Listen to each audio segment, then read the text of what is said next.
Hey everyone, it's Karen here, and I wanted to talk about these new number 12 firm stretch rubber bands that we just added to our website for our mini ball pop-up.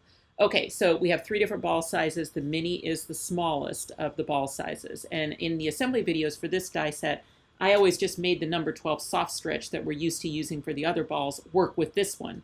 And the way I did that is, if you watch those other assembly videos, when you put two rubber bands in, then if you need to increase the tension of those soft stretch rubber bands with that small ball, well, then you just wrap it around and through the hole again. Okay? Now, I've taught enough classes to know that people struggle with that. They struggle with that wrapping the band around it. It makes this part weak, or maybe they don't get it all the way into the hole because now you've got three layers in that little hole. They don't have any problem doing this first one, but then when you get the ball assembled and you're stretching in there across, this is a small ball. It's hard to get in there with your fingers and do that little stretch. So I thought, well, what other, rubber band sizes are out there? I love it when we can use the same band for every single pop-up, but of more importance is that you get, excellent results that don't frustrate you. So I ordered in some of these, same company, Alliance. These are the Pale Crepe Gold number 12 soft stretch. Those of you who are are pop-up fans and have made our rubber band pop-ups are used to that size because I pretty much recommend that for almost everything. Even the little band boxes and surprise cubes and stuff, you can use these if you wrap them around a couple times. But I ordered in the same size, number 12, but this time firm stretch. And what's nice is you can tell the difference right away because the color is different. So the firm stretch, they look like those little small number 8s from the band box. They're that kind of this one's kind of got more yellow in it than this one, They're the same diameter, okay, but the stretch is markedly different, okay? So the soft stretch, is, as the name implies, really soft, and the firm is much firmer. So with these number firm stretch, I've found that you can use two in a mini ball and just stretch straight across, and you don't have to wrap it around the thing. Okay, so some assumptions that I'm making to give you this advice. Number one is cardstock matters. Cardstock matters with the balls. This is 100 or 110 pound smooth cardstock. So smooth cardstock is definitely your best bet and something nice and strong. It is strengthened more by adding these decorator pieces on before I assemble it. So sometimes you can, let's say you don't have 100 pound smooth cardstock, but you got 80 pound smooth cardstock. Well, then maybe use 80 pound smooth cardstock for your ball, but then also reinforce it by adding cardstock decorator pieces instead of pattern paper. You know what I mean? Like, you can mess with the weight of it by just, how you lay your materials. But cardstock does matter with the balls. And then the other thing that matters is that you just try your hardest to get these things attached straight, because you're expecting this side to stop that side from just zip going right into the ball, right? It needs to catch against that side in the popped up position. And so when you make these things crooked, if you put them together crooked, then, you get an unbalanced ball where sometimes the side that has the rubber band can just shoot straight into the ball because it's not being stopped by the adjacent sides. So, it's definitely a technical pop-up, but you can get good results with this. And they just get better and better the more you make them. All right, so let me say, I didn't want to have you watch me make this entire ball. So what I did is I just die cut the two ball halves, these ones, out of my 100 or 110 pound smooth cardstock. And then at the same time I was cutting this, I cut the inside trapezoid. So that's a die that comes with the mini ball, and it's meant to reinforce the inside of the ball where you're going to be adding the rubber bands. So right here and here, I added those inside trapezoids. Doesn't matter the color, it's just easier to cut them out of the ball color.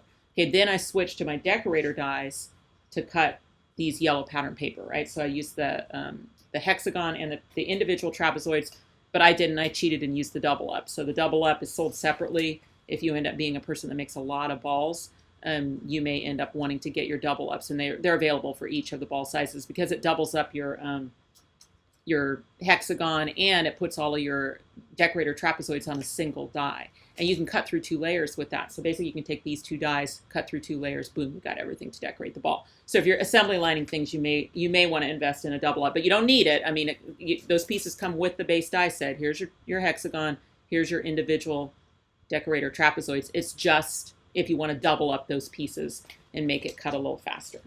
Okay, so then I took the two sides that had the slit and the hole going in the same direction, and I just kiss connection those together with my strong glue.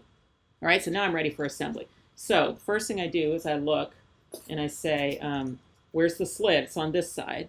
So I need to go attaching the ball around the other direction, okay, so that I can easily reach in and stretch those across, right? So I always go the opposite direction to the side that the slit is on. So the slit's on this side, so that means I'm connecting around this direction until I get to the other side. All right, so I'm going to fold that over, and I'm going to fold in these little half tabs. And this is my favorite. I just hold it, those two tabs, against my finger like that. I grab my LINECO pH neutral glue. That's my favorite. Got it in my fine tip bottle. Okay. And I coat those things with glue. And then they're going to sit side by side. And I like to do this in the flat position because I can look at corners. Okay, so I'm looking at this corner. I'm looking at this corner. I'm pinching them. I'm trying to make sure that they're nice and straight. Because remember, this is the catch for that side over there so that it doesn't go right through the ball. Okay, then I'll go to the next one. Again, I'm take my two half tabs, bring them right up over my finger, add my glue. If you hear a noise in the background, it could be Katie snoring. That's my dog. She snores really loudly. And I often kick her out of this room when I'm doing videos, but this is kind of a casual, informal thing, so I decided to just let her sleep. But she is snoring away. All right, there's my next one. Nice and straight. All right, now that's brought me around to my other full tabs. So full tabs are a kiss connection. So kiss connection means I add my adhesive all over the entire tab. I don't have to do both because they're going to kiss together. Okay, and then I'm going to fold them both in. Once again, I am looking at corners. Okay, if I get these corners really straight, then I know everything's going to line up on the inside as well. So I'm taking my time to make sure that those corners look straight. Okay, give a good pinch. All right, now we've gotten halfway across the ball, which means we can stretch the rubber bands. All right, so of course I picked the worst color here for you to see, but what I'm going to do is I'm going to take those two rubber bands that I already, these are my firm stretch number 12 rubber bands. I'm going to take them both. Okay, I'm going to go through that slit, and I am not letting go until they're down in that hole. I can almost hear it audibly click when it gets down into the hole. I need both of them in the hole before I can let go. All right, now this is the time to check it. Do I have good tension? Did it immediately collapse a side in? If it did, then it's too much tension. I've got to take one out. Maybe I need to take one out and put one of those soft stretch in. You know, I can do a little custom now that I've got two sizes. I can kind of customize how much tension is in the ball. But if you've got something like this where those sides are stopping the other sides, you know, even if they're up a little bit, you know what I'm saying? Let's see if I can fake it a little bit. Even if they're a little bit almost straight like this, but they're not inverted, then it's okay. You know, I've got good tension there. Okay, that ball's going to operate great. All right, so then I can complete my assembly. So same thing, just going around. Now, if I collapse it to do my sides, I've got to keep it collapsed myself because it's going to fight me. You know, it's going to try and pop up now every time. And so it can be a little bit more difficult to get these two sides straight because of that coming back on you. So if you've got something like a chip clip, those are good for clipping that thing closed while you're working on those final two sides. But also you can just hold it. You can just hold it. You don't have to have a chip clip, but if you do. All right, so once again, I'm going to put my finger behind those two. All righty. Okay, then I'm tucking them both in, looking at my corners. This is, you know, it's not the time to, you know, go too fast or say, oh, okay, well, great, I've got good tension, so these sides don't matter. They matter. They matter a whole lot, so you definitely want them to be straight as well. Okay, and then last side. Okay. All right, let's say you live in kind of a crafting wasteland where you don't have some wonderful in-person crafting stores nearby, you know, to get all of those beautiful cardstocks, those 100-pound cardstocks in all those really wonderful colors.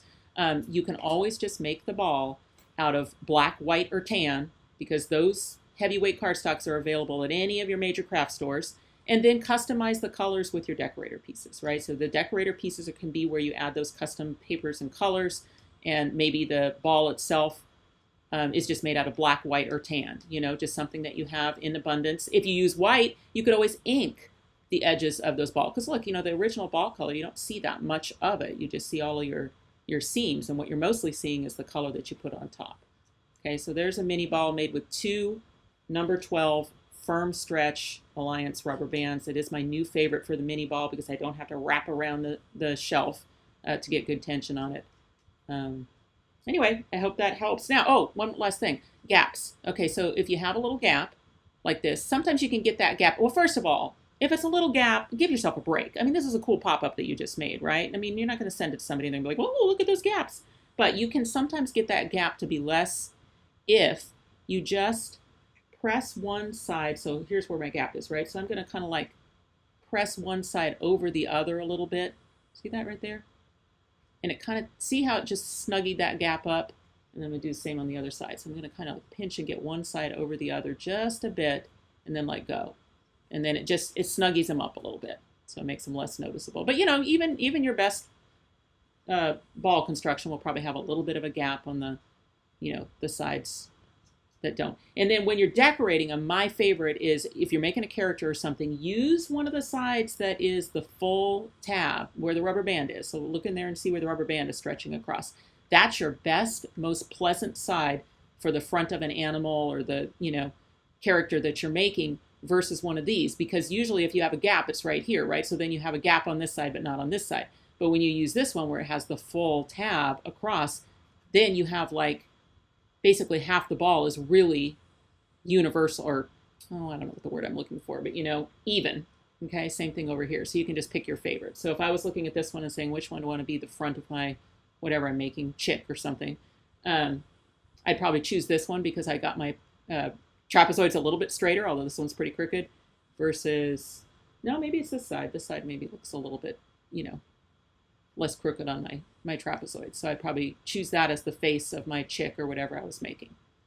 Okay, well, I hope this helped with your mini ball construction. I've also tried using a combination of a firm and a soft together in a bitty ball, which is the next size up, and that actually works really well too. So just experiment. If you get both those little rubber band sizes, you can get a little baggie like this on our website if you don't want to buy a huge box. Give it a try. See if you can customize the tension in your ball dies. All right, thanks everyone. Bye.